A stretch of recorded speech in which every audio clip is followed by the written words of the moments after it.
বাংলাদেশের ছাত্র জনতা রুখে দাঁড়িয়েছিলেন।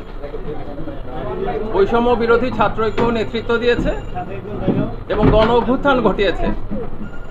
বাংলাদেশে ফ্যাসিবাদের অবসান হয়েছে, যেন ফ্যাসিবাদ আবার কখনো ফেরত না আসে সেই জন্য সংস্কারের চেষ্টা চলছে।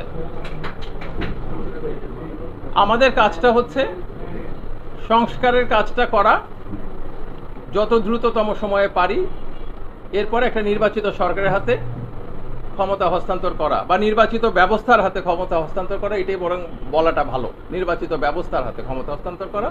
এবং এখানে সবচেয়ে বড় সারা দেশে, শুধু মুন্সিগঞ্জে না, যে ভূমিকা রেখেছে সেটা হচ্ছে বৈষম্য বিরোধী ছাত্র ঐক্য। সেটা অনলাইনে হোক অফলাইনে হোক, চেষ্টা করেছি। সেটা হচ্ছে বিচার ব্যবস্থা ধ্বংস হয়ে গেছে, আইন শৃঙ্খলা ব্যবস্থা ধ্বংস হয়ে গেছে, স্বাস্থ্য ব্যবস্থার কথা আপনারা শুনলেন যে চিকিৎসা হচ্ছে না। সারা দেশে কোনো প্রতিষ্ঠান অক্ষত অবস্থায় নাই। এই অবস্থাতে গড়ার যে চেষ্টাটা, সেই চেষ্টাটা অনেক কঠিন। 16 বছর ছিল ফ্যাসিবাদী শাসন ব্যবস্থা, যেটা শাসক না, শাসন ব্যবস্থাটাই ছিল ফ্যাসিবাদী।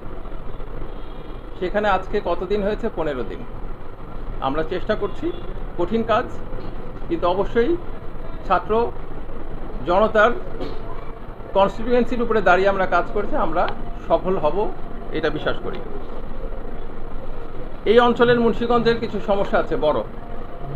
একটা হচ্ছে যেটা আপনারা বলেছেন, বালুমহল। আমি আরও দেখছি যে ভূমিদস্যুরা জায়গা দখল করে ফেলছে। আরিয়াল বিল দখল হয়ে গেছে। আপনার বালি ফেলে দিয়ে গরিব মানুষের জায়গা জমি দখল করে নেওয়া হয়। বিসিকের জায়গার কথা বলা হয়েছে, চেষ্টা করব। কিছু কাজ আছে যে কাজগুলি হয়তো দ্রুত হবে, কিছু কাজ দেরি হবে, আর কিছু কাজ হয়তো আমরা করতে পারবো না, যেটা নির্বাচিত সরকার বা ব্যবস্থা যেটা প্রতিষ্ঠিত হবে তারা করবে। মামলার ক্ষেত্রে কিন্তু তাড়াহুড়াটা খুব খারাপ। মামলার কিন্তু কোনো টাইম লিমিট নাই যে আজকে করতে হবে তা না, কিন্তু আমি 1 মাস পরেও করতে পারবো। এখন নানান রকম সিচুয়েশনগুলি হচ্ছে, যেটা বলা হলো যে মামলা অন্যায়ভাবে দিয়ে দেওয়া হচ্ছে। কয়েকজনের ব্যাপারে আমরা জানি মামলা অন্যায়ভাবে দেওয়া হয়েছে এবং সেটা নিয়ে আমরা আলোচনা করেছি, যাতে এভাবে না হয়। চাপ দেওয়া হচ্ছে কোর্টকে যে এই এতজনকে মামলা নিতে হবে, যেটার সাথে বৈষম্য বিরোধী ছাত্র ঐক্য খুব কনসার্ন। তারা এইভাবে চায় না, তারা চায় যে তদন্ত করে মামলা নেওয়া হোক। ব্যবস্থাও অনেক কঠিন অবস্থায়। দেশে চিকিৎসা এত দুর্বল ছিল যে দেশের বাইরে মানুষ চিকিৎসার জন্য যেত। আমরা চাচ্ছি দেশের ভিতরে মানুষ সবচেয়ে ভালো চিকিৎসাটা যেন পায়।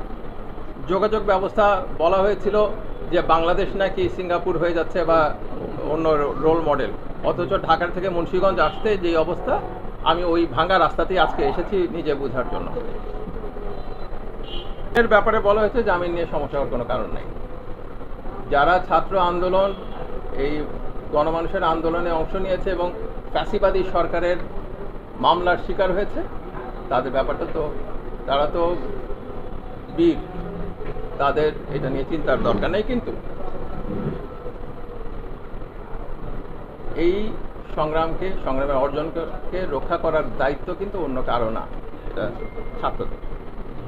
ফাউন্ডেশন করার উদ্যোগ নেওয়া হয়েছে, যে ফাউন্ডেশন নিহতদের পরিবারের দায়িত্ব নেবে, আহতদের চিকিৎসা করবে, ফ্যামিলিগুলি পুনর্বাসন করবে। ফাউন্ডেশনের ব্যাপারটা আমার ব্যক্তিগতটা বলতে পারবো, একদম আমাদের সবার মিলে সিদ্ধান্তটা একটু স্লো আসবে। আমরা আইনগুলি পর্যালোচনা করছি যেন ভুল না হয়। আবার তাই পর্যালোচনা করে যেসব জায়গায় সংশোধন দরকার আমরা করে ফেলবো, কিন্তু আমি পক্ষে আছি।